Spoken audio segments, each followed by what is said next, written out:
तो topic is very first topic is paper chromatography. तो इसमें एक वर्ड है क्रोमेटोग्राफी। अब जरा देखो, आप लोगों के पास अगर बुक है तो उसमें एक बॉक्स बन रखा है threads of curiosity.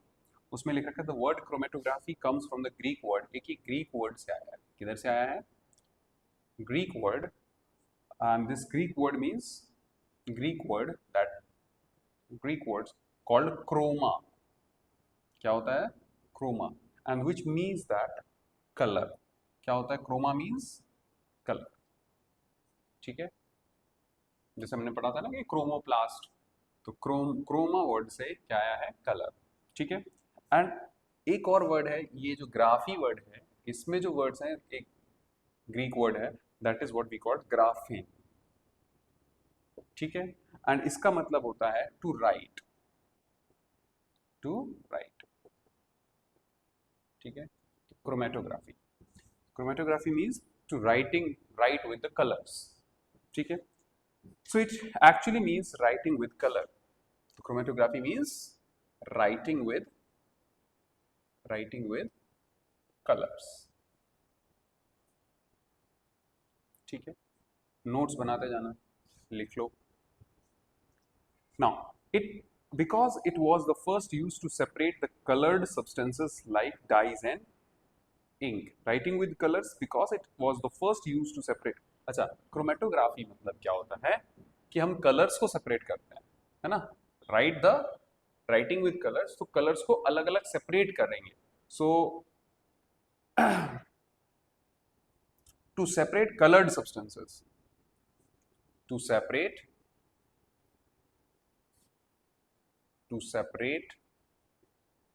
The colored substances like dyes and inks। ठीक है, डाइज और इंक्स को सेपरेट करने के लिए the word is used chromatography, है ना? और इन ग्रीक वर्ड इसका नाम क्या है? Writing with the colours. और कलर्स से लिखने के लिए आपको कलर्स को सेपरेट करना पड़ेगा। ठीक है। अच्छा, तो अब हम स्टार्ट करते हैं अपना this separation technique. Apoorv is present. Okay, so now we learn this topic paper chromatography. So कभी आपने ऐसा किया है कि कहीं अगर कलर्ड कुछ लिखा हुआ है, उसके ऊपर आपने एक ड्रॉप डाल दी, ड्रॉप ऑफ वाटर। तो जब आप ड्रॉप ऑफ वाटर डालोगे तो वो कलर क्या होगा? स्प्रेड हो जाएगा, है ना? कलर कैसा हो जाएगा? स्प्रेड हो जाएगा। ये आपने करके देखा है क्या? Have you ever observed that what happens when a drop of water falls on something written with a sketch pen on the paper? Sketch pen से रेड कलर का स्केच हो, ब्लैक कलर का हो, अगर वो आप उससे आपने कुछ लिखा है और पेपर पे लिखा होगा और उसके ऊपर आपने एक ड्रॉप डाल दी तो वो स्प्रेड हो जाता है। ठीक है। तो have you ever notice that the colour spread होते हैं। If the sketch pen is black, different colours might spread out. ठीक है। एंड अगर स्केच पेन ब्लैक होगा तो different colours might spread out. And if you have not notice this before, try it now. अगर आपने नहीं कर रखा है तो आप ये करके देखिए। ठीक है। नाउ एक्टिविटी 5.5 क्या करनी है हमको? एक्टिविटी 5.5 जरा देखो क्या लिखा है एक्टिविटी में। Take a 3 centimetre wide stripe of chromatographic paper and draw a straight horizontal line 3 centimetre from the bottom. ठीक है। तो आपको क्या करना है, एक पेपर लेना है जिसको हम लोग बोलते हैं क्रोमेटोग्राफिक पेपर। क्या बोलते हैं? Chromatographic paper. ठीक है। अब ये पेपर कितना चौड़ा रखना है आपको? इसकी जो चौड़ाई होनी चाहिए वो कितनी लेनी है? 3 सेंटीमीटर। और लंबा आप इतना ले लो कि एक जो ग्लास टम्बलर है, देखो एक एक सी डायग्राम बन रखा होगा यहाँ पे, सी डायग्राम। उस डायग्राम में जरा देखो, एक टम्बलर है, ग्लास का जार है, और उसके ऊपर एक वॉच ग्लास है। क्या है? Watch glass. देखो, तो इस तरीके का एक टम्बलर है, ग्लास जार है। ठीक है। और इसके ऊपर काफी लंबा होगा ये, है ना? 10 से 15 सेंटीमीटर का होगा। और इसको लंबा सा ऐसे करके इसके अंदर ऐसे आपने एक क्रोमेटोग्राफिक पेपर डाल दिया है। और एक बात याद रखना कि जब ये जो जितनी चौड़ाई लोगे, ये 3 सेंटीमीटर रहेगी, और नीचे एक 2 सेंटीमीटर ऊंचाई पर एक लाइन खींच दोगे, 2 सेंटीमीटर नीचे से 2 सेंटीमीटर ऊपर एक पेंसिल से लाइन खींचोगे। किससे लाइन खींचोगे? पेंसिल से। और इसके ऊपर यहां पर सेंटर में एक ड्रॉप डालोगे। क्या डालोगे? Drop of ink. ठीक है। Black colour sketch pen at the centre of the mark spot, इसके ऊपर एक स्पॉट बनाओगे, एक स्पॉट बनाओगे स्केच पेन से। ठीक है, ऐसे करके स्केच पेन से एक स्पॉट बना दिया ब्लैक कलर का। ठीक है, और फिर इसको लेके आपने इस ग्लास जार के अंदर रख दिया, और एक चीज याद रखना, इसके अंदर थोड़ा सा पानी भरा हो। ठीक है, और ये जो पेपर स्ट्राइप है वो पानी को टच करती हुई हो। क्या करे? पानी को टच करे। समझ में आ रही बात? ये सबको समझ में आ रहा है? तो ये पानी को टच करेगी, और यहां पर ये जैसे ब्लैक स्पॉट ये रहा हमारा। ठीक है, और इस पेपर को ऊपर आपने क्या किया है? ग्लास जार, ये जो वॉच ग्लास होता है, क्या होता है? वॉच ग्लास, उससे थोड़ा सा दबा दिया है। ठीक है, वॉच ग्लास से दबा दिया है। ठीक है, take enough water to make a thin layer of bottom of the glass jar, a measuring cylinder or a beaker. Place the paper stripe with the ink spot vertically into the container so that its lower end dips into the water. इसका जो नीचे वाला हिस्सा है ना, वो water में डूबा हुआ होना चाहिए। ठीक है, the level water level should be below the spot. एक बात याद रखना कि जो ये 2 सेंटीमीटर का आपने गैप लिया था ना, गैप, वो इसलिए लिया था ताकि ये स्पॉट जो है वो वाटर लेवल से ऊपर रहे काफी। इतनी बात समझ में आ गई? क्लियर है? वाटर, जो ये वाटर रहेगा, वाटर लेवल, वो इस स्पॉट से काफी नीचे रहे, मतलब वाटर के अंदर नहीं जाना चाहिए स्पॉट। आ गई बात समझ में?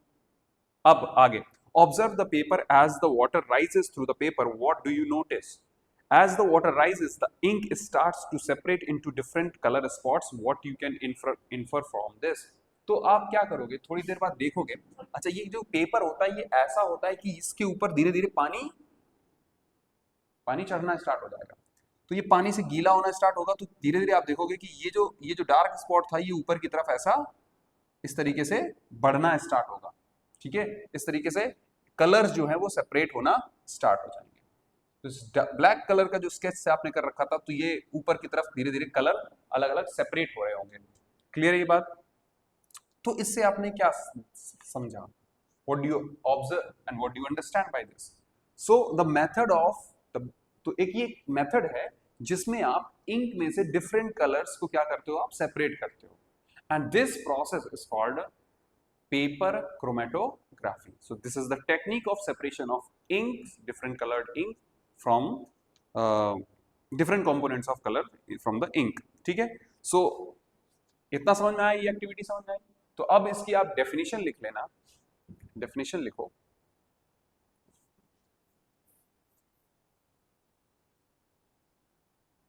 इसकी डेफिनेशन लिखो, that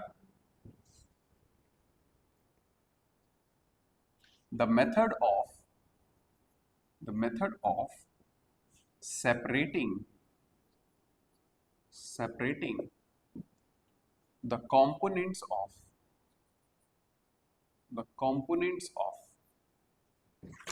the methods of separating components of a mixture is mixture of colors is known as paper chromatography. Paper chromatography, ये नोट कर लो।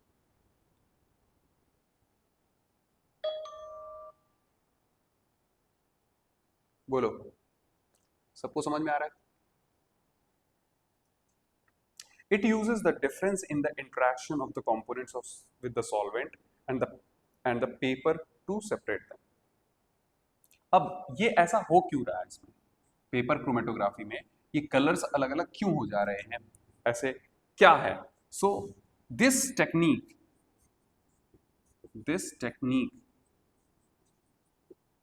uses differences differences in the interactions of the components of the interactions of the components with the solvent. अब देखो यहां पर नीचे क्या था, water था, और इसके अंदर जो स्पॉट था इसके अंदर इंक, डिफरेंट डिफरेंट कलर का इंक होगा। तो होगा क्या कि अलग अलग कलर इस सॉल्वेंट के साथ डिफरेंट इंटरेक्शन रखते होंगे, मतलब कुछ जल्दी सॉल्युबल होंगे, कुछ लेट सॉल्युबल होंगे, ठीक है। जिसकी वजह जो जल्दी सॉल्युबल हो जाएगा वो ऊपर की तरफ, वाटर की तरफ बढ़ेगा। समझ में आ रही बात, ये ऊपर की तरफ बढ़ जाएगा। तो बेसिकली इस टेक्निक में क्या यूज हो रहा है, the differences in the interaction of component वही जो इंक के कलर होंगे विद द सॉल्वेंट, एंड यहां सॉल्वेंट क्या है, वाटर, ठीक है, with the solvent and the paper two separate them, and the paper two separate them.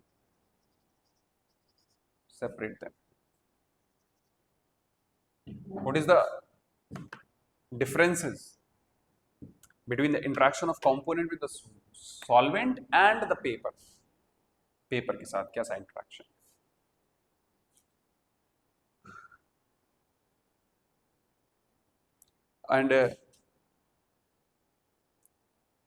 and separating them, और जो कंपोनेंट्स हैं उनको सेपरेट करता है, and separating them based on how fast they move, जो कलर्स हैं वो कितना फास्ट मूव कर रहे होंगे ऊपर। कुछ कलर यहां पे आ चुके होंगे, कुछ यहां पर इस तरीके से स्प्रेड रहेंगे, ठीक है।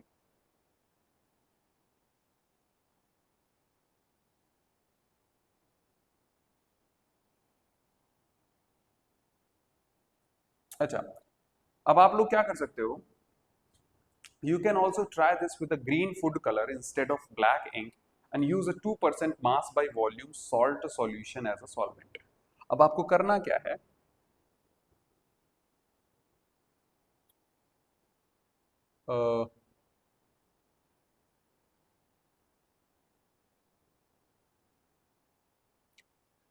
तो ग्रीन कलर जो फूड कलर होता है, फूड में डाला जाता है, ठीक है ना। आपने देखा होगा बर्फी वगैरह कुछ बनाते हैं लोग, तो बर्फी बनाते हैं तो उसमें कुछ नीचे साइड रेड ग्रीन होता है या रेड ब्राउन ऐसा कुछ लगा रहता है, तो वो चीज़ वो उनको बोला था फूड कलर। तो ग्रीन कलर का फूड कलर लेना है और इसका मिक्सचर बनाना है 2% mass by volume in the salt solution,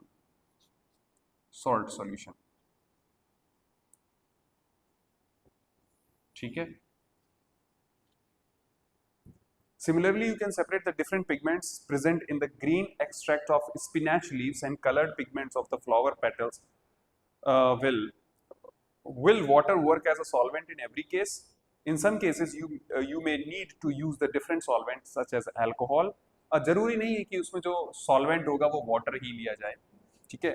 You may use the different solvents such as alcohol भी use कर सकते हो आप, alcohol use कर सकते हो, एंड और अ मिक्सचर ऑफ सॉल्वेंट, और आप कोई दूसरे भी सॉल्वेंट्स को आप यूज कर सकते हो। तो एल्कोहल में बना लो आप जो सॉल्यूशन है, फिर उसको आप यहाँ पर स्पॉट पे डालो and then you can see that how it rises. Clear है। और जैसे जैसे ये पानी ऊपर चढ़ेगा क्या होगा, डिफरेंट डिफरेंट कंपोनेंट्स अलग होते जाएंगे, ठीक है। इतनी बात समझ में आ गई। तो अगर आपसे पूछा जाता है कि व्हाट इज पेपर क्रोमेटोग्राफी, तो it is a technique of separation of different colours of ink using a chromatographic paper, ठीक है। ये याद रखेंगे आप। इतना समझ में आ गया, खत्म, ठीक है। अब आता है हमारे पास topic that is how can we separate the components of heterogeneous mixture. बोलो यहां तक सबको समझ में आया? Kindly comment on. यहां तक है, आगे बढ़े, कोई दिक्कत तो नहीं है? अगर कोई डाउट है तो पूछो। अगर कोई डाउट है तो पूछो कि सर कोई चीज़ बता दीजिए फिर से, कोई चीज़ फिर से बता दीजिए, ऐसा है? ठीक है, तो ये वाली टेक्निक हम लोग करके देखेंगे। जब आप लोगों की यहाँ पे क्लासेस स्टार्ट होगी तो हम ये करके देखेंगे, क्योंकि this is easy to perform. And बस हमें चाहिए होगा क्रोमेटोग्राफी पेपर और एक स्केच पेन और एक टम्बलर, वो आ रहा है हमारे पास, आने वाला है। ठीक है,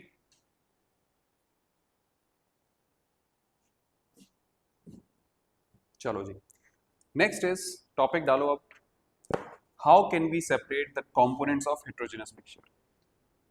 how can we how can we separate separate the components of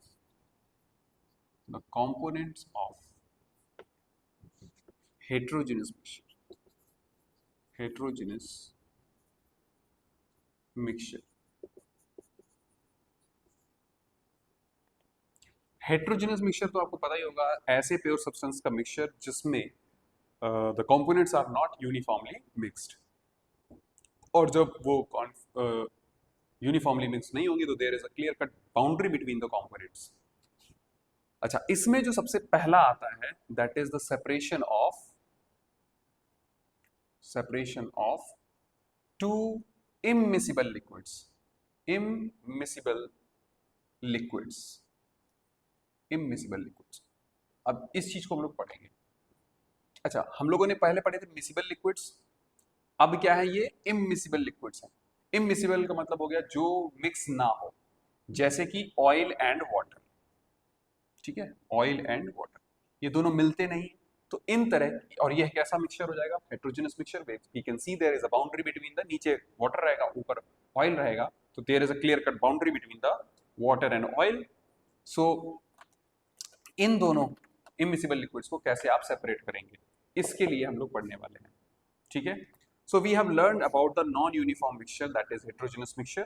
We have noticed that what happens when the water falls into the container that has oil, and the oil and water forms the separate layers, so they do not mix and are called the immiscible liquids. तो immiscible liquids क्या होते हैं? Mixture of liquids which cannot be mixed. तो mixture of, it is a mixture of immiscible liquids. समझ में आ गया ये इमिसिबल लिक्विड्स क्या होते हैं? ऐसे लिक्विड्स जो मिक्स नहीं होंगे। ठीक है, now similarly salt and water do not mix, nor do the iron filings and sulphur. ठीक है, सैंड एंड वाटर मिक्स नहीं होंगे, सैंड एंड वाटर ये मिक्स नहीं होंगे। आयरन फिलिंग्स, ये heterogeneous mixture, iron filings and sulphur, these will not be mixed, है ना? These are the examples of heterogeneous mixture, heterogeneous mixture। ठीक है, now we can separate the components। तो अब इसके लिए हम लोग let us try to separate the mustard oil from the water, mustard oil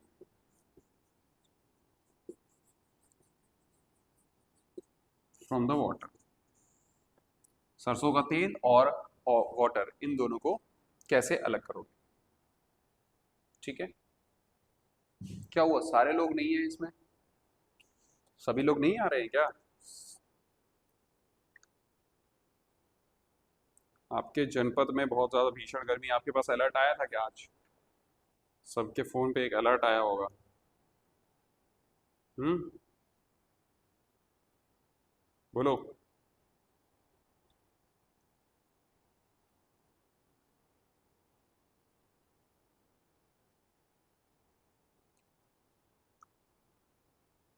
आया था?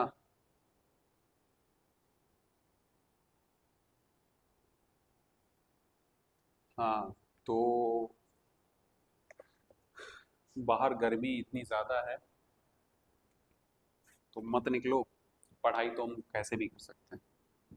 ठीक है, चलो, इनविजिबल लिक्विड्स को सेपरेट करने का क्या तरीका है? तो हम लोग अपनी अभी सेपरेट करने वाले हैं मस्टर्ड ऑयल को वाटर से। तो we will take a setup, जरा देखो यहाँ पे एक साइड में एक फिगर 5.16 एक डायग्राम दे रखा होगा।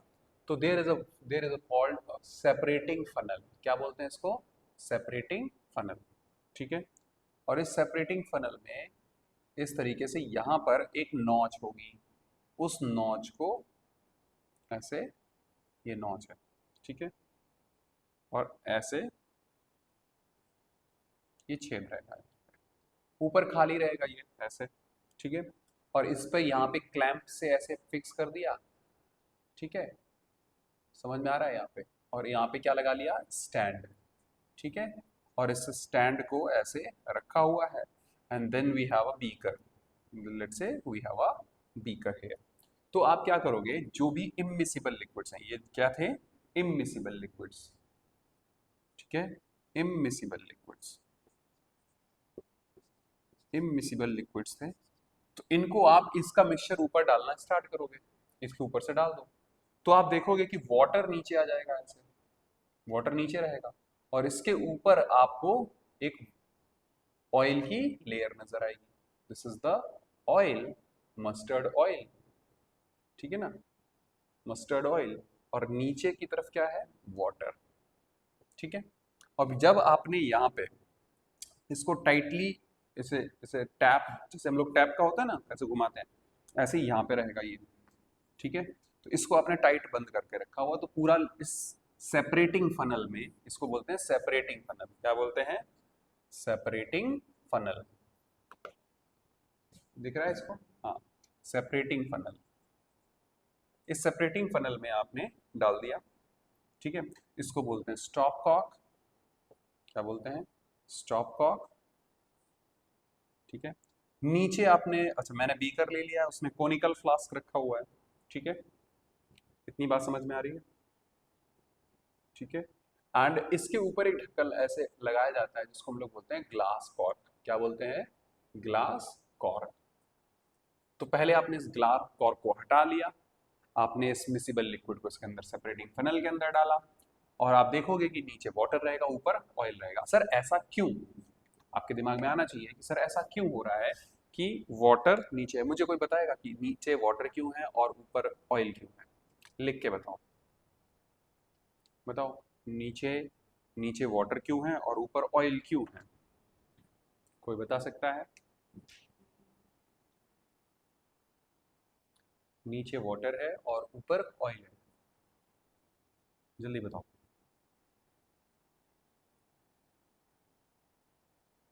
बोलो, नीचे वाटर है ऊपर ऑयल है, नॉट गेटिंग एनी रिस्पॉन्स,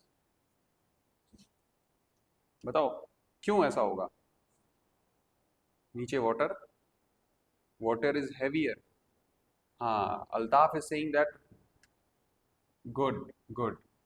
तो हम ऐसा इसलिए है क्योंकि density of water is more than the density of oil, आई बात समझ में, वेरी गुड, हाँ, गुड, इज हायर, तो वो जिसकी डेंसिटी हाई होगी वो नीचे जाएगा, और जिसकी डेंसिटी कम होगी वो ऊपर रहेगी, ठीक है। नाउ, तो अब क्या करोगे आप, स्टॉप कॉर्क को घुमाना स्टार्ट करोगे, तो धीरे धीरे ये वाटर पूरा नीचे आना स्टार्ट होगा, इसको जैसे तुम खोलोगे वाटर नीचे आएगा, और इसको ज्यादा पूरा एकदम से नहीं खोलना है, थोड़ा थोड़ा करके खोलो, ताकि ये नीचे की तरफ वाटर इसमें भरना स्टार्ट हो जाए। और जैसे ही यहाँ पर स्टॉप वॉच, ये वाटर से इधर लेवल तक आ जाएगा, क्या, ऐसे लिख के ऑयल आ जाएगा, तब इसको टाइटली बंद कर देना है, ठीक है। Then we have to change the beaker, दूसरा बीकर लेके आओ, और फिर इसको खोल देना है। अच्छा, तो हल्का सा वेस्ट होगा यहाँ पे ऑयल, लेकिन you will separate the oil and the water by this technique, bye separating funnel. बोलो क्लियर हो गई बात ये, लेकिन तो उसमें देखो एक स्टेप नंबर 6 बोला है, collect the next small portion that may contain both liquids and discard it, ठीक है ना, कुछ थोड़ा सा वेस्ट हो जाएगा, ठीक है। Collect the layer of oil separately by opening the stop cock again, and now we have to separate liquids. बोलो यहां तक समझ में आ गया, आगे बढ़े, तो आपको समझ में आ गया कि अगर मैंने बोला कि इममिसिबल लिक्विड्स को किस तरीके से सेपरेट करोगे, तो अगर एमसीक्यू आता है या किसी भी कोई टॉपिक आता है तो उस पर आप यही बोलोगे कि sir we will separate them with the separating funnel. Answer क्या है? Separating funnel. इममिसिबल लिक्विड्स को सेपरेट करेंगे आप सेपरेटिंग फनल से। ठीक है, आगे। अब आगे लिखा हुआ है gas particles are free to move in all directions, so they mix easily and uniformly with the other gas. Hence, most mixtures of the gases are homogeneous. Such as the mixture of hydrogen and oxygen, which is used as a rocket fuel. On the other hand, smoke particles suspended in air, fog, and the dust in the air are some heterogeneous mixture of gas as one of the components. So most of the solid-solid mixtures are heterogeneous, and you can use the property one of the solids to separate the mixture. Learned you have learned how to separate the iron nails from the sawdust using the magnets. Now we explore other techniques to separate the solid-solid mixture. अब हम लोग आगे पढ़ने वाले हैं solid mixtures को किस तरीके से सेपरेट करेंगे। ठीक है, अच्छा, इस वाले पैराग्राफ में जो ये यहाँ पे दे रखा है आपको, ये वाला जो सब इस डायग्राम के जो नीचे दे रखा था, तो gas particles are free to move, तो यहाँ पर आपको एक चीज देखनी है, मिक्सचर ऑफ गैसेस। ठीक है, it forms the homogeneous mixture. कैसा रहेगा? होमोजेनस। ठीक है, जैसे एक यूज की गई है H2+O2।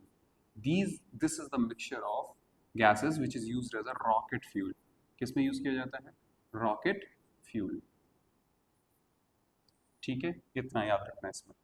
On the other hand the smoke particles, अब जैसे स्मोक पार्टिकल्स हैं, स्मोक पार्टिकल्स, तो स्मोक पार्टिकल सॉलिड्स होते हैं, तो ये हो जाएगा सॉलिड इन एयर वाला मिक्सचर हो जाएगा। ठीक है, particle suspended in air. And fog क्या है? फॉग, इसमें क्या है? लिक्विड जो है that is present in air. ठीक है ना, फॉग का मतलब हो गया लिक्विड इन एयर। ठीक है,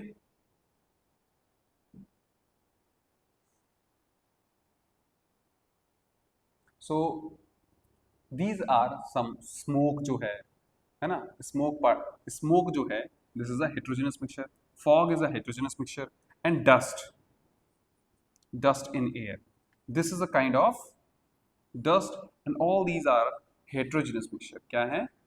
heterogeneous mixture, याद रखना है, heterogeneous mixture।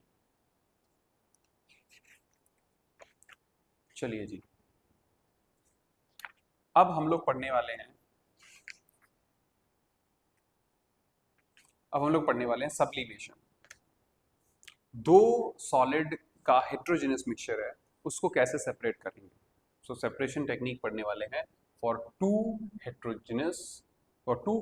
Solids mixed heterogeneously, and we have to separate them. तो अब आता है हमारा टॉपिक सब्लिमेशन। चलो मुझे सब लिख के बताओ भाई कि सब्लिमेशन जो होता है वो क्या होता है? Sublimation, what is the meaning of sublimation? Sublimation क्या है? What is the meaning of sublimation? Conversion of solid directly into gaseous phase is called sublimation। ठीक है, चलो, तो इस टेक्निक से हम लोग यूज करेंगे कि दो सॉलिड्स जो है वो हेट्रोजेनसली मिक्स्ड हैं। अब उनमें से एग्जाम्पल क्या क्या है? एक तो है कैम्फर एंड सैंड। क्या है? Sand plus camphor. ठीक है, कपूर और बालू। ठीक है, ये दोनों, ये भी सॉलिड है, ये भी सॉलिड है, और इन दोनों का जो मिक्सचर है, हाँ वेरी गुड, ठीक है, इन दोनों का जो मिक्सचर है दैट इज, ये मैं कैसा मिक्सचर है? हेट्रोजेनस। क्या है? Heterogeneous mixture. So heterogeneous mixture का हम लोग इन दोनों सॉलिड्स को किस मेथड से आप इनको सेपरेट करोगे? The process is called sublimation. अच्छा, हम ये प्रोसेस कब यूज कर सकते हैं? When one of the two solids is sublime. क्या है? Which undergo the sub, so this is sublime. Clear है ये बात? एक इसमें से ऐसा है जो कि डायरेक्टली सॉलिड से किस में कन्वर्ट होता है? गैसियस फेज, गैसियस स्टेट में कन्वर्ट होता है। तो अब इसके लिए सब्लिमेशन के लिए पूरा हम यहाँ पे एक डायग्राम से समझेंगे कि क्या करना है आपको। ठीक है, एक्टिविटी है ये भी। तो now we have a crushed mixture of containing the crushed camphor and the sand. तो आपने एक स्पैचुला, स्पैचुला मतलब चम्मच है जिसके अंदर क्या है?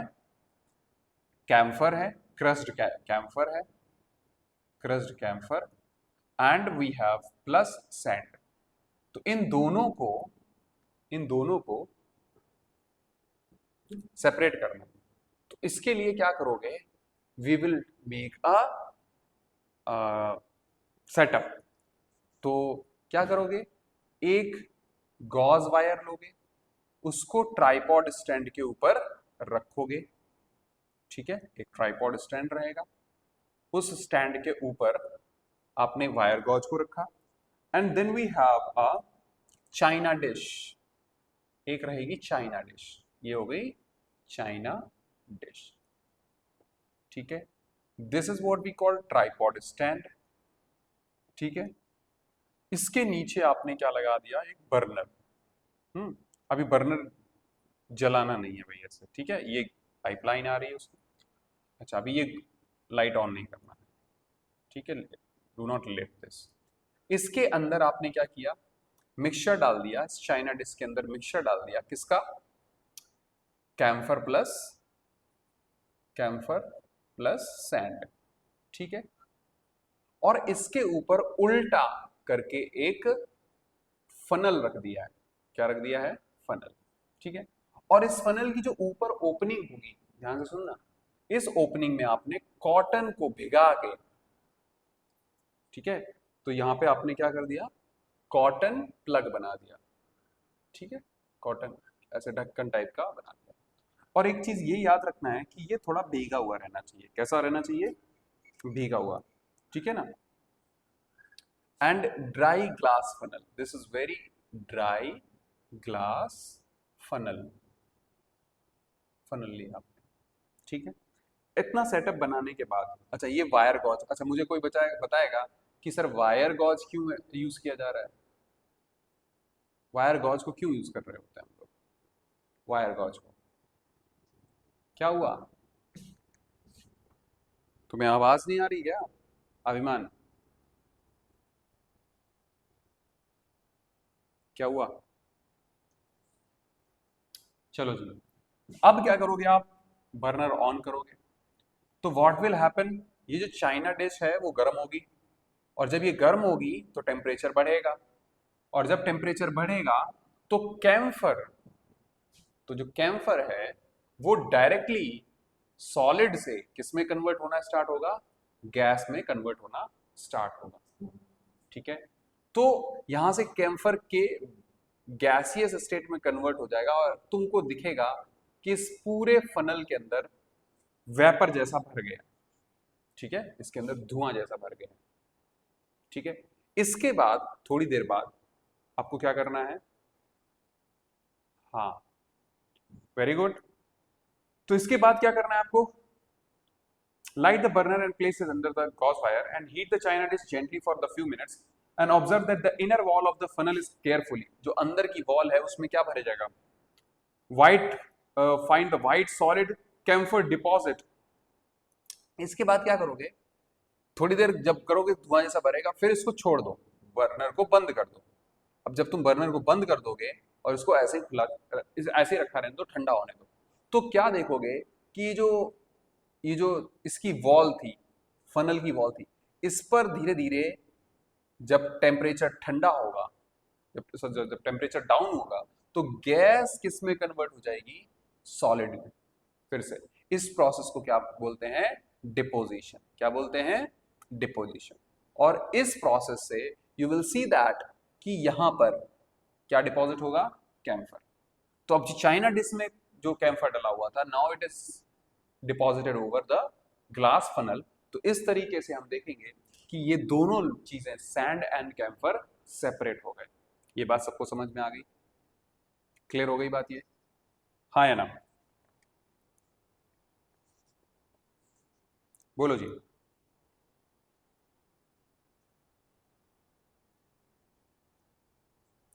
तो ऐसा क्यों हो पाया? क्योंकि कैम्फर सबलाइन था, सबलाइम्स सबलाइन था, and sand do not undergo the, is not a सबलाइन।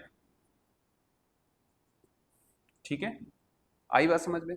अच्छा, ऐसा ही एक और मिक्सचर है जिसको बोलते हैं हम, एग्जाम्पल के लिए याद रखना, जिसको हम बोलते हैं ammonium chloride.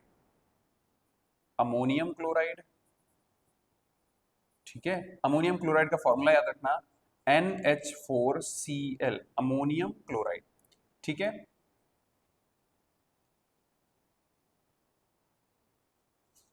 and there is another mixture, and the another thing is called ammonium chloride and sodium chloride, common salt, NaCl। दोनों सॉल्ट है, लेकिन ये वाला सॉल्ट जो है वो सबलाइन है। तो दिस अंडरगो द सब्लिमेशन। तो इसी टेक्निक से हम लोग इसको सेपरेट करेंगे। ठीक है,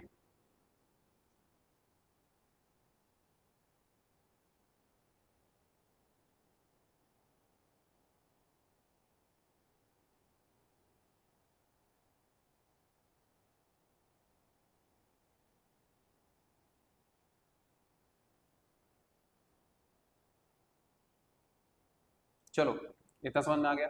अच्छा, अगर आपके पास कैम्फर नहीं है तो उसकी जगह आप नेफ्थलीन बॉल्स भी यूज कर सकते हो। You can use the naphthalene, other which is another sublime, naphthalene।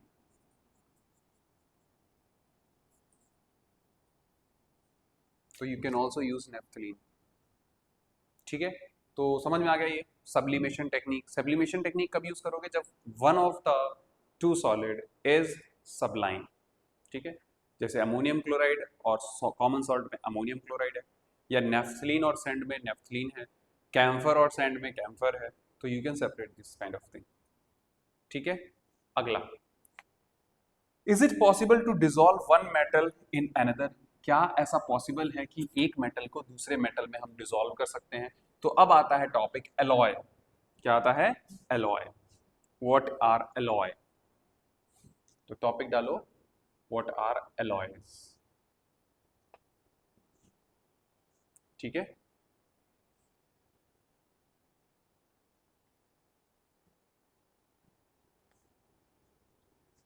C,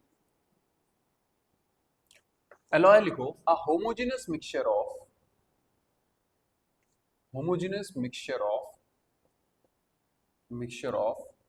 to और more metals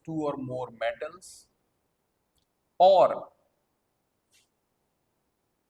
a metal and a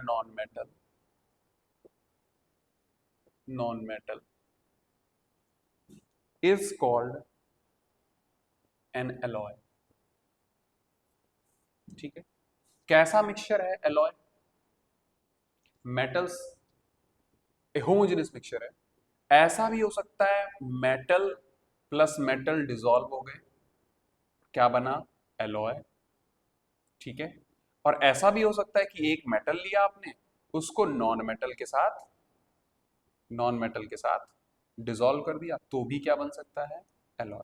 ठीक है, एंड ये remember this thing that alloy is a homogeneous mixture. Homogeneous mixture, alloy is a homogeneous mixture. Example के लिए देखो, अच्छा ऐसा क्यों होता है? Why we make the alloys? देखो क्या होता है कि कुछ मेटल्स ऐसे होते हैं जो स्ट्रॉन्ग इतने नहीं होते हैं, लेकिन जब हम किसी दूसरे मेटल के साथ उसको मिक्स करते हैं तो वो ज्यादा स्ट्रॉन्ग हो जाते हैं। तो making alloys is generally to prepare to produce the material that are stronger. तो लिख लो, नोट करके लिखो, why we make the alloy. The alloys are prepared. Alloys are prepared to make material, sorry, material more stronger. More strong. अब कुछ example हैं, जैसे कि brass, लिख लो brass, bronze, bronze, stainless steel, stainless steel, ठीक है,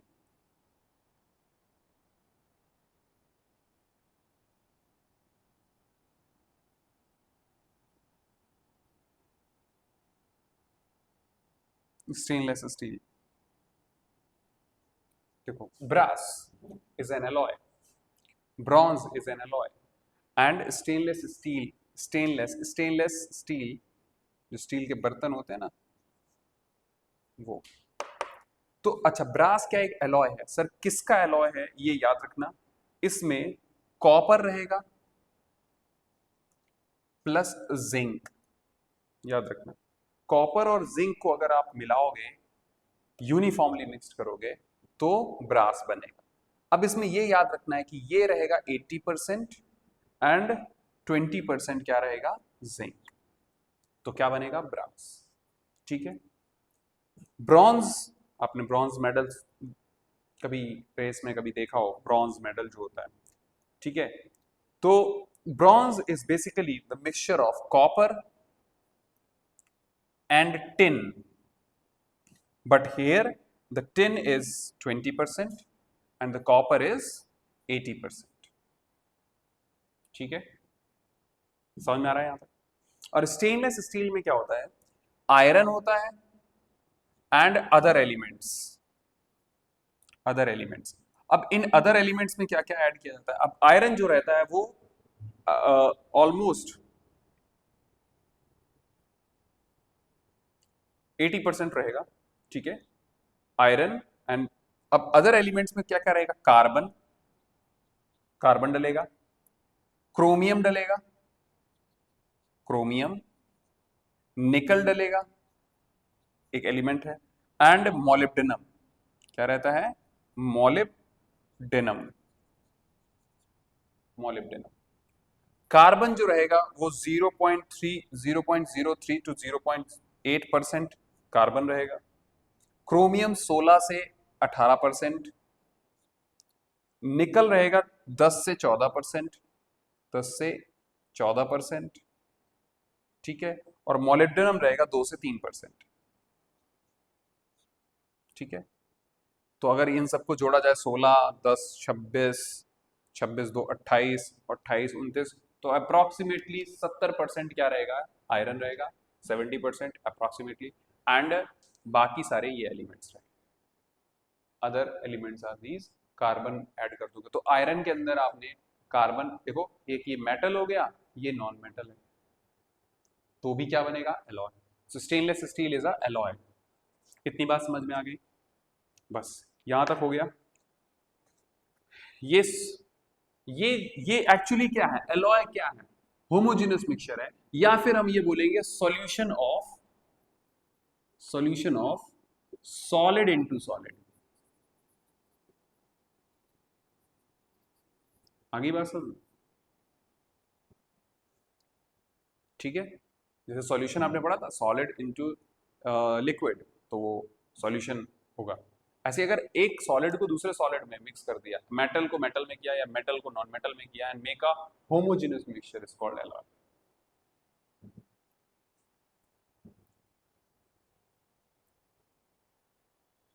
चलो जी, ये खत्म, एलॉयस्ट खत्म, एलॉय खत्म हो गया। अब हम लोग पढ़ेंगे सस्पेंशन। क्या पढ़ेंगे, सॉल्यूशन हमने पढ़ लिया था बहुत पहले। अब हम लोग पढ़ने वाले हैं टॉपिक है, अगला टॉपिक जो है वो क्या है, suspension.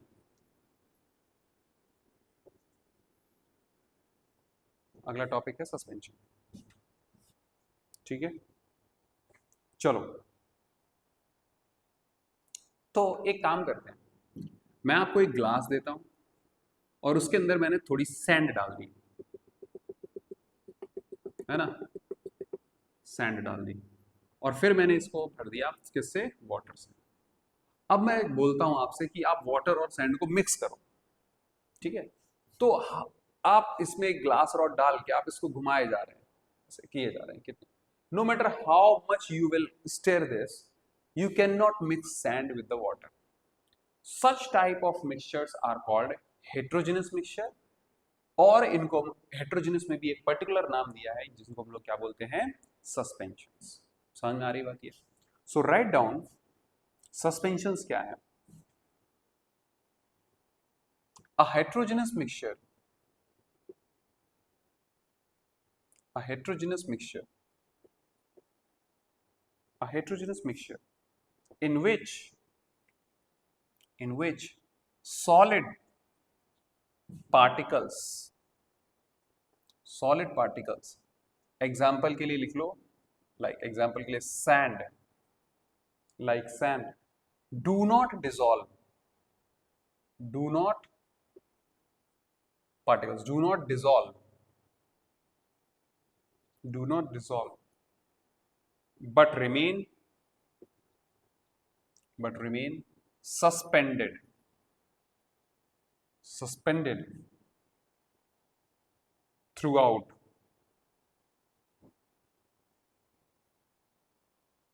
in the bulk of the medium, uh, throughout the throughout the bulk of the medium. Medium क्या था यहाँ पे, किसमें आप डाल रहे थे, एग्जाम्पल के लिए यहाँ पे मीडियम लिया हमने वाटर, ठीक है, आर कॉल्ड सस्पेंशन, सस्पेंशन, ठीक है। तो सॉलिड्स अगर they remain suspended no matter how much you stir, आप इनमें मिक्स ही नहीं होंगे, they does not dissolve, they remain suspended throughout the bulk of the medium is called suspension.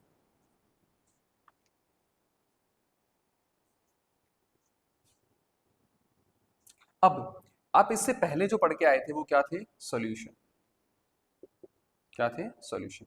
अब जो आप पढ़ रहे हो वो क्या है, सस्पेंशन, ठीक है। तो जब हमने शुगर सॉल्यूशन बनाया, क्या बनाया था, शुगर सॉल्यूशन, तो शुगर था इसमें और क्या था, शुगर प्लस वाटर, दो चीजें थी। तो जो शुगर के पार्टिकल्स का साइज होगा वो इतना छोटा है कि it is less than 1 micrometre, sorry nanometre, nanometre, 1 nanometre से भी छोटा होगा, 100 नैनोमीटर। दोस्तों size of particles of sugar is less than 1 nanometre, लेकिन सस्पेंशन में जो पार्टिकल्स हैं, तो अब जो आपने बनाया सस्पेंशन, इसमें क्या थे, सैंड है, तो जो सैंड के पार्टिकल का साइज है, सपोज करो the size of this is the sand particle, and इसको जूम करके बता रहा हूं, तो इसका जो डायमीटर है that will be more than 100 nanometre.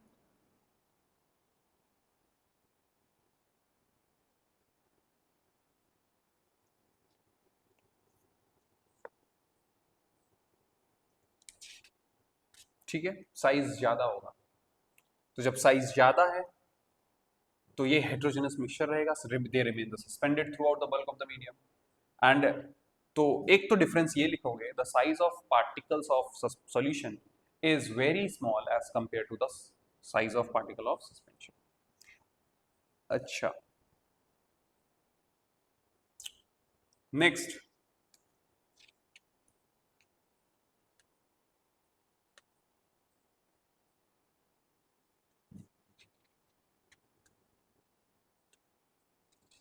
And these particles,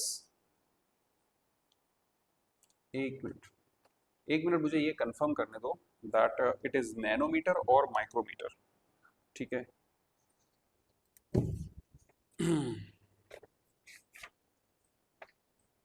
is it nanometre और माइक्रोमीटर?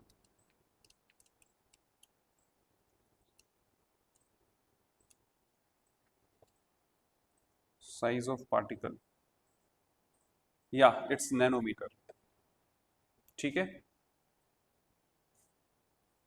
नैनोमीटर रहेगा, ठीक है। तो इनके पार्टिकल का साइज 100 नैनोमीटर या 100 नैनोमीटर से बड़ा होगा, and they can be seen by naked eyes, naked eyes, ठीक है। बट सॉल्यूशन के जो पार्टिकल्स हैं they can not be seen by, they can not be seen by naked eyes, ठीक है। और भी डिफरेंसेस होते हैं, मैं वो टेबल जो बनवाऊंगा कोलॉइड्स पढ़ाने के बाद, जब आपको कोलॉइड्स पढ़ा दूंगा, सस्पेंशन भी पढ़ा चुका हूँ, सोल्यूशन भी पढ़ा दूंगा, फिर एक साथ ही पूरी टेबल बनवा दूंगा ताकि आपको तीनों का क्लियर कट डिफरेंस पता चले, ठीक है। अभी इतना समझ में आया, आगे बढ़ते हैं।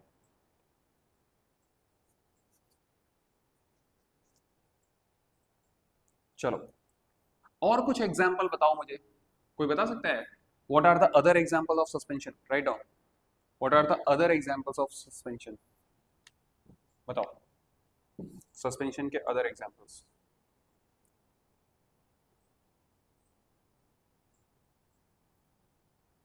एक एग्जाम्पल, sawdust in water, है ना, chalk powder in water,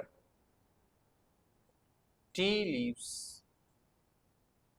चाय पत्ती जो है, in water, very good, very good. So all these are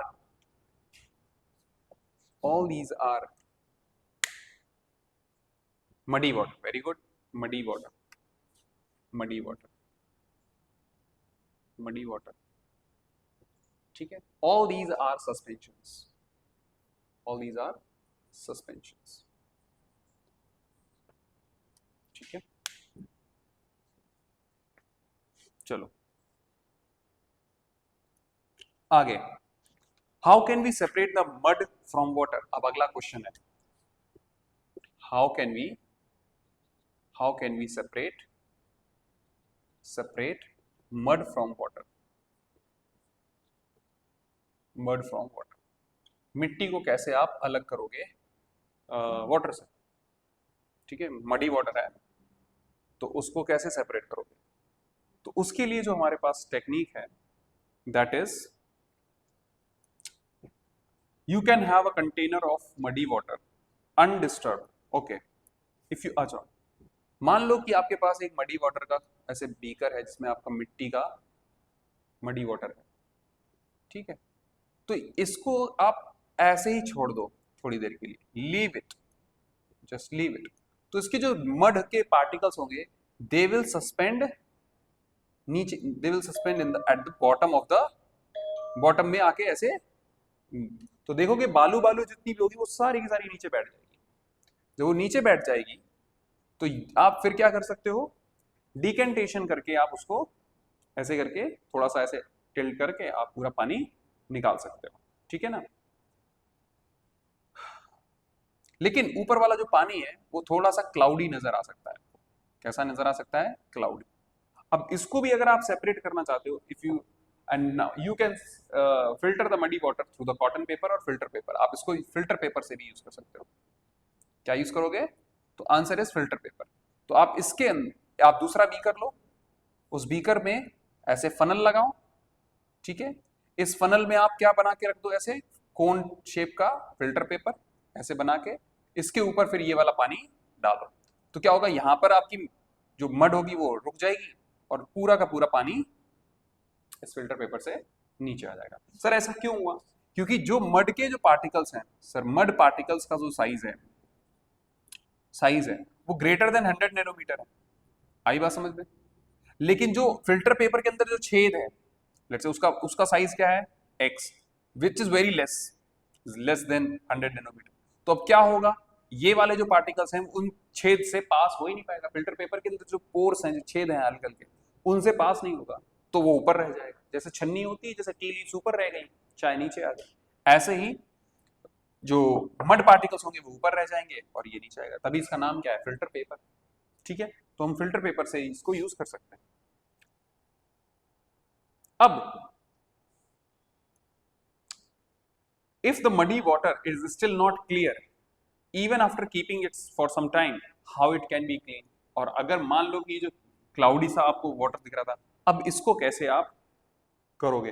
तो in such cases we have a technique called centrifugation and or coagulation। तो अब इस केस के लिए भी आपके पास एक है टेक्निक है जिसको हम लोग बोलते हैं सेंट्रिफिकेशन और कोएगुलेशन। तो अब हम लोग पढ़ने वाले हैं, सबसे पहले पढ़ेंगे सेंट्रीफ्यूगेशन। सेंट्रीफ्यूगेशन एक टेक्निक है। तो देखो जरा पेज नंबर 85 पे आपके पास होगा, पेज नंबर 85। उस पेज नंबर 85 पर you will see there is a A diagram and B diagram. ठीक है ना, तो ए डायग्राम क्या है, वो ऊपर ऊपर से जो दिख रहा है।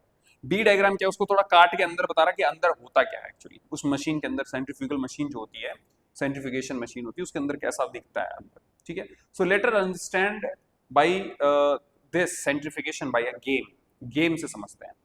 तो कई बार, हाँ, centrifugation of milk and blood, centrifugation of milk and blood. Okay, so आपने बोला मिल्क एंड ब्लड, तो व्हाट काइंड ऑफ मिल्क क्या है बताओ?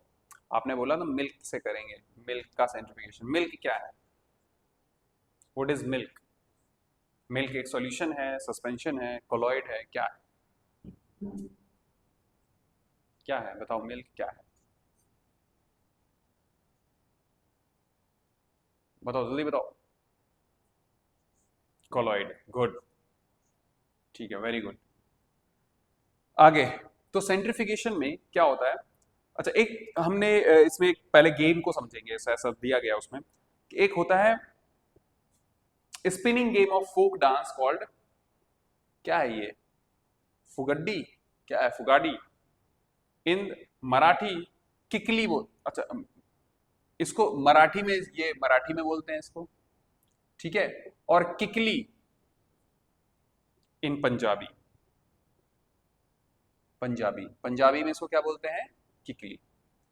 तो इसमें करते क्या है, ऐसे ऐसे हाथ पकड़ लिया आपने फ्रेंड का और ऐसे ऐसे राउंड राउंड घूमते हैं, ठीक है ना। इसको क्या बोलते हैं, किकली और फुगडी, ठीक है। नाउ देखो इसमें डायग्राम भी दे रखा है, स्पिनिंग गेम है, दो लड़कियां हैं वो ऐसे घूम रही, ठीक है। ये देखो दो लड़कियां हैं और वो दोनों लड़कियां ऐसे राउंड राउंड घूमती हैं, स्पिनिंग गेम, ठीक है। तो जब वो अगर आप एक पार्टनर चूज कर लो, जैसे आपके एक्टिविटी कर रहे हो तो आप लोग एक एक पार्टनर अपना चूज कर लो और ऐसे किकली करो, तो when you doing this spinning game, तो you will feel some kind of कि हमको कोई बाहर की तरफ फेंक रहा है।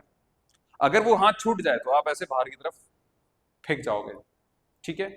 So now spin around together, do you feel as if you are being pulled outward, ऐसा लग रहा है कि आपको बाहर खींच रहे हो।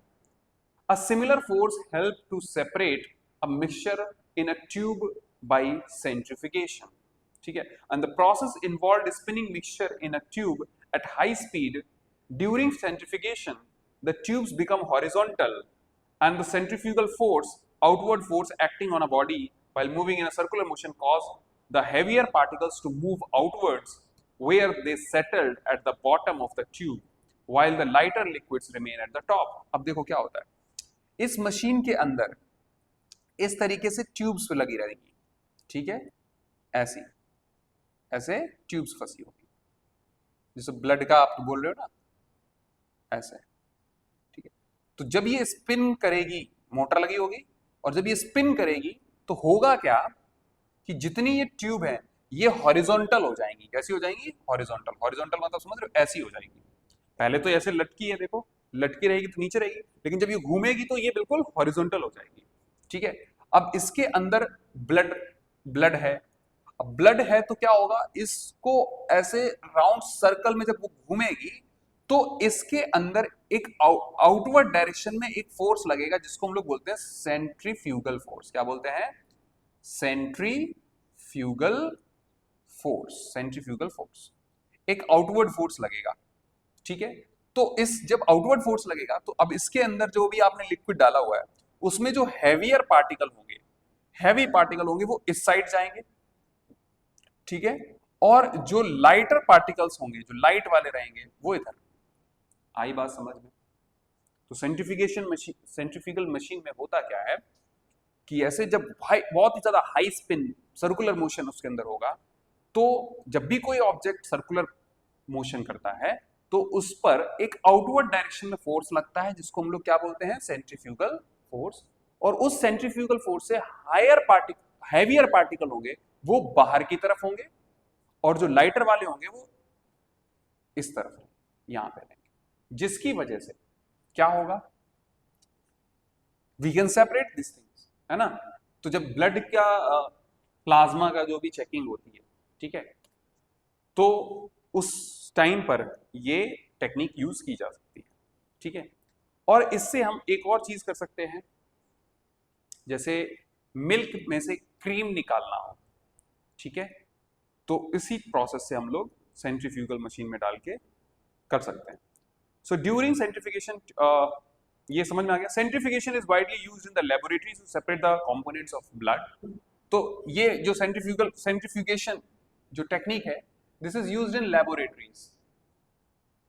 This is used in laboratories, जैसे to separate the components of blood, इधर पे यूज किया जाता है, नंबर 1। दूसरा है, अब and in many chemical industries,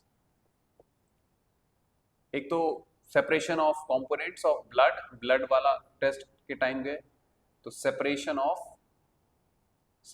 of blood, and in many chemical industries,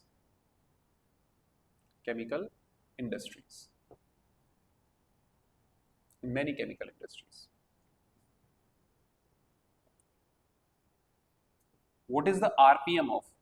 तो RPM का मतलब होता है रिवोल्यूशन पर मिनट। ठीक है, रिवोल्यूशन पर मिनट। आई बात समझ में? RPM मीन्स होता है revolution per minute.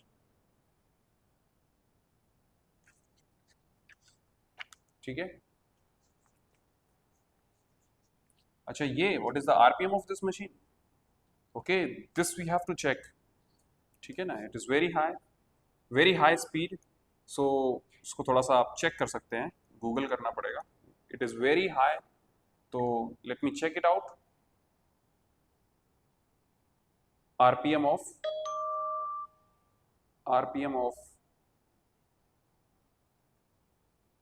centrifugal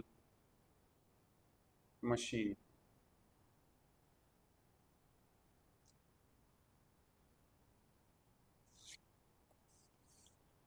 okay, so in the laboratory अगर हम लैब में यूज कर रहे हैं तो इसका है 3000 to 15,000 RPM।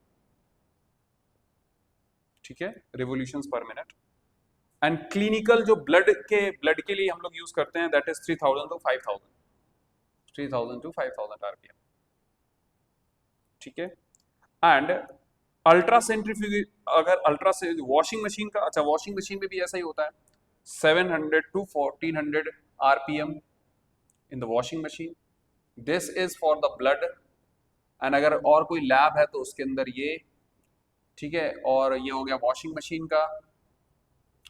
And there is one more ultra centrifuge, तो 50,000 से लेके 1,00,000 RPM, ये अल्ट्रा सेंट्रीफ्यूज। ठीक है,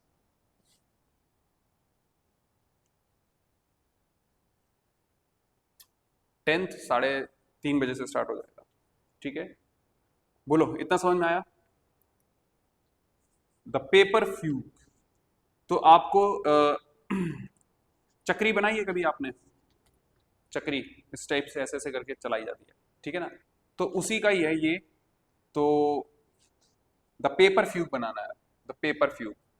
तो इसको आप पढ़िए और आप इसको बताना मुझे कि इस वाले पूरे पैराग्राफ में क्या है। So a low-cost tool that can detect the diseases like malaria and anemia in the remote areas and find out about such samples technological inventions to improve access the medical care in the remote places. So इस paper fuse को use किया जाता है। ऐसे strings होती हैं, strings को आप घुमा के फिर उसको छोड़ दिया जाता है, वो सेंट्रीफ्यूगल मशीन का काम करती है, ठीक है। नेक्स्ट एक और टॉपिक बचा है हमारा, कोएगुलेशन, ठीक है। अब कोएगुलेशन को हम लोग पढ़ेंगे, क्या होता है कोएगुलेशन का, कोएगुलेशन क्या टेक्निक है, कहाँ पे यूज किया जा सकता है, वो आ सकता है और एमसीक्यू में भी आपसे पूछा जा सकता है। सो एक्टिविटी 5.8 है, ठीक है। सो एक्टिविटी 5.8, एक्टिविटी 5.8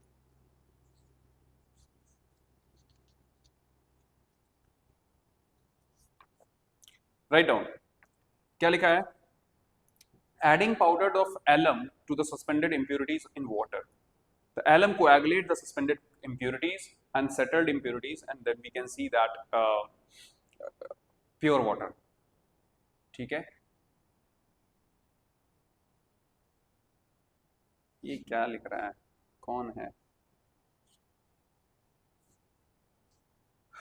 अच्छा जी देखो, तो द वर्ड इज, एक्टिविटी में करना क्या है कि आपको एक मडी वाटर लेना है बीकर में और इसके अंदर इंप्योरिटीज रहेंगी, क्या रहेंगी, इंप्योरिटीज, मड वाटर है ये, ठीक है, मड वाटर, ठीक है।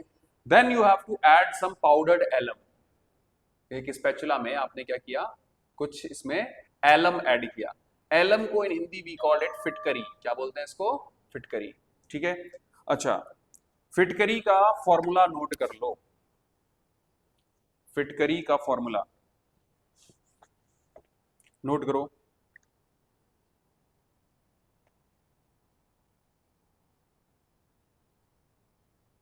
सब लोग। फिटकरी का फॉर्मूला केमिकल, इसको बोलते हैं एलम, एलम को हम लोग बोलते हैं पोटाश एलम, तो ये पोटाश एलम है, ठीक है। तो इसका फॉर्मूला होता है K2SO4 Al2SO4 whole thrice dot 24H2O, ये नोट कर लो, इसको एलम बोलते हैं। K2SO4, अच्छा ये पोटाश एलम क्यों बोला गया, यहां पर पोटेशियम यूज किया, K2SO4 Al2SO4 whole thrice dot 24H2O। इसका नाम क्या है, potassium, potassium aluminium, aluminium sulphate, ये इसका नाम। काम क्या है इसका, water purification, water purification, water purification.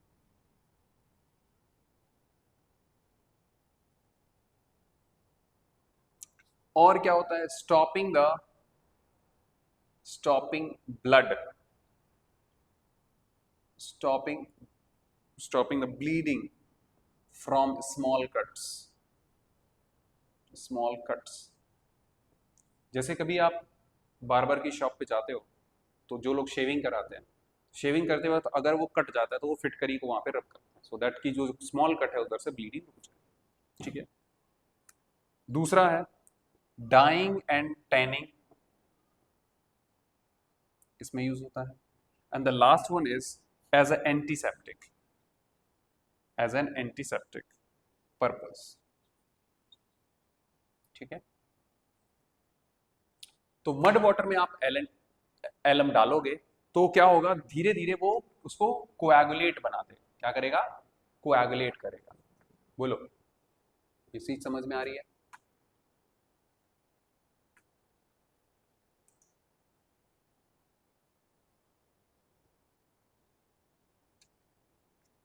चलो, सो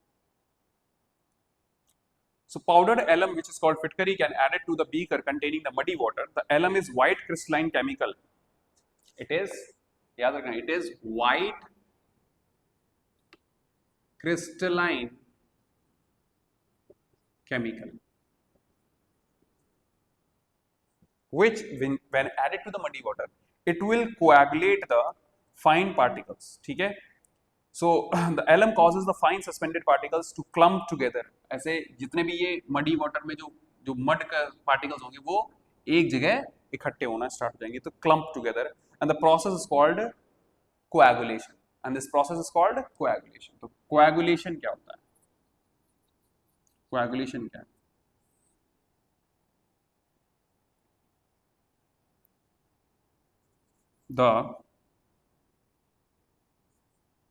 The suspended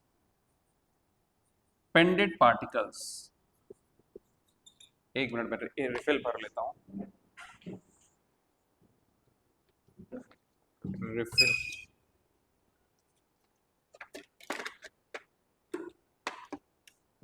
The suspended particles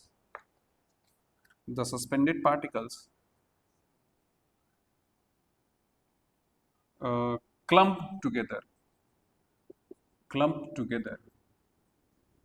when alum is added. The process is called coagulation. The process is called coagulation, and the alum is said as the coagulating agent या coagulant. क्या बोलेंगे उसको? तो alum जिसकी वजह से ऐसा हो रहा है, इसको हम लोग बोलेंगे coagulant, the agent which is doing this process. ठीक है? These larger clumps then formed settled by the gravity or the we call sedimentation. तो जब वो ऐसे clamp of the mud water होगा, mud, when it is clamped together, it will undergo because of gravity, or we can say it is suspended. कैसा हो जाएगा? Suspended. Oh, sorry, not suspended. We call it sedimentation. The process is called sedimentation.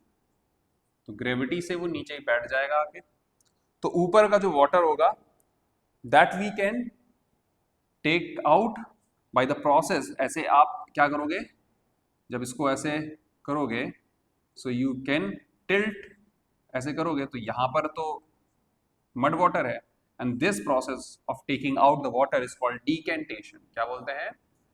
Decantation. तो decantation process से या filtration से या फिर और we can the process of filtration we can take out the clean water. ठीक है? अब अगला जो है, अब आपको ये बताना है कि कोएगुलेशन कहाँ कहाँ पे हम लोग यूज करते हैं. ठीक है? एंड कोएगुलेंट क्या यूज होता है, तो एक और बस छोटा सा है यहाँ पे बता दे रहे हैं आपको. द फॉर्मेशन ऑफ चीज, पनीर जो बनता है from the milk, involves the coagulation in which the acid, lemon juice or vinegar is used as coagulant. तो कोएगुलेशन कहाँ कहाँ यूज करते हैं हम लोग? फॉर्मेशन ऑफ चीज और वी कैन से पनीर. ठीक है? जिसमें एक एसिड यूज किया जाएगा, या तो वो लेमन जूस होगा या फिर हम लोग, और we can use it as, दूसरा हम लोग यूज कर सकते हैं विनेगर. तो इन दोनों एसिड्स में से हमने दूध में डालोगे तो कोएगुलेशन होगा, and these are acting as these acid as coagulant. ठीक है? Coagulant. It causes the coagulation of milk proteins and forming the cheese. तो मिल्क का जो प्रोटीन है उसको कोएगुलेट कर देता है एंड चीज बना देता है. तो कोएगुलेशन समझ में आ गया क्या होता है? ठीक है? अब अगला टॉपिक है हमारा क्या? कोलॉइड, और वो हम लोग नेक्स्ट क्लास में पढ़ेंगे. कोलॉइड के बारे में बचा है. कोलॉइड के बाद ये चैप्टर फिर खत्म हो जाएगा और हम लोग देखेंगे टिंडल इफेक्ट, कोलॉइड्स में टिंडल इफेक्ट, और फेज क्या होता है, डिस्पर्शन मीडियम, और फिर ये चैप्टर खत्म हो जाएगा. होप आपको ये क्लास समझ में आ गई होगी. और जो भी क्वेश्चंस रिलेटेड होंगे हम लोग कर लेंगे।